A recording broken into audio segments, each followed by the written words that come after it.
Ja lično mislim da je cijela ta ideja potpuno smešna, skupa, besmislena, ne zato što je Vardar uključen, nego zato što je cijela ta ideja nešto što se dogovara prvi put sada zapravo sa onima na koje se odnosi. Ja ne znam šta Grčka misli o tome, ja ne znam šta je Skoplje o tome mislilo do sada, ali ja mislim da to nije nešto što u ovom trenutku ekonomski opravdano pre svega, a onda posle toga sve drugo je zapravo, nije potreba o tome ni diskutovati. Ja mislim da su bili ti odnosi suviše pokvareni elementima koji zapravo nisu elementi države, nego su elementi odnosa dve crkve. Država tu podlegla pritiscima crkve, kako makedonska, tako i srpska, i ja kao član opozicije apsolutno nemam ništa protiv svakog razgovora člana pozicije sa članom pozicije u Makedoniji, jer oni su ti koji vode politike, ali bih naprosto volao da je toga mnogo više, volao bih da su ti kontakti direktniji, volao bih da su, kako bih rekao, od obostranog interesa, a ne samo od interesa jedne strane. Ja lično mislim da naša vlada ne želi da se oslobodi uticaja crkve, to je ono što mene posebno brine.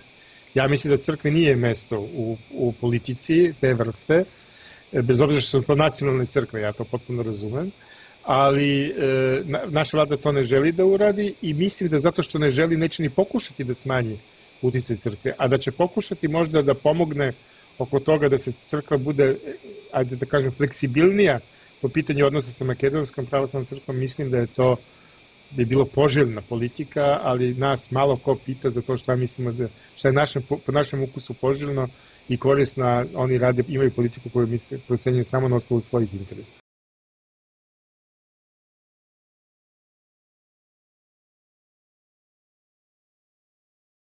Ja, koliko ja znam, a čini mi se da znam upravo tu materiju dosta dobro, ne postoji nikakva politička volja u Srbiji da se ti arhivi otvore.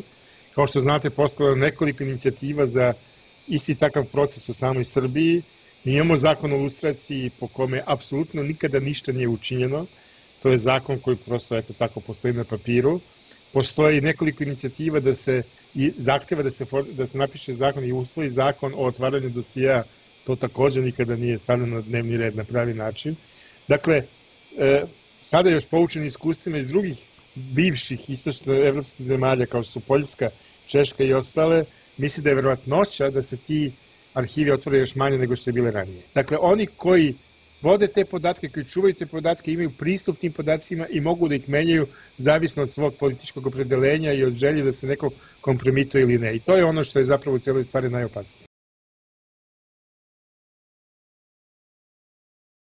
Beograd će sigurno uspostaviti određene odnose koji će se zvati, kako će se zvati, ali se sigurno neće zvati diplomatski, zato što diplomatski podrazumevaju odnose dve države. Još uvek u Srbiji, nažalost, po mom mišljenju, nije sazrela svest da je to završen proces i da samo ubrzani hod ka normalizaciji i ka priznavanju onoga što se dogodilo vodi nekom uzajamnom razvoju i smirivanju situacije. Zapravo, vi ste imali danas u Kosovskoj Mitrovici ponovo proteste koji su bili protiv onoga što je dogovoreno u Briselu, tako da Beograd igra, ja mislim, jednu duplu igru, ova garnitura koja je na vlasti. S jedne strane pokušava da ipak udovolji zahtevima Evropske unije, a s druge strane pokušava da ne izazove preterano zadovoljstvo svog biračkog tela. I to je jedna prilično šizofrena situacija iz koje se jedino nekim odlučnim koracima možete izvući, a sumnjam da je Beograd u ovom trenutku spreman na tu vrstu odlučnosti. Ne sviđa mi se. Ne sviđa nikako. Ja moram da citiram jednog čoveka koji je, kada je video to, rekao: ovo je divno, a šta ćete sa svim tim kad se izložba završi? Gde će sve to skloniti? I onda objasniti mu, to je bilo dosta teško.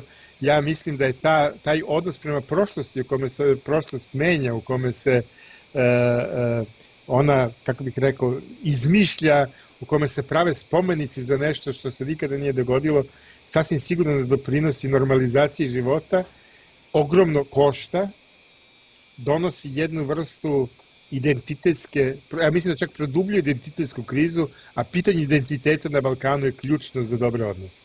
Svođenje, ja mislim da je problem Srbije što se ona još uvek nije svela ni u svoje granice i ne zna koje su granice, pod jedan, i pod dva, ne razume koliko zapravo stanovnika ima danas. I stalno misli da je nešto mnogo veće i važnije nego što to objektivno po svim pokazateljima jeste.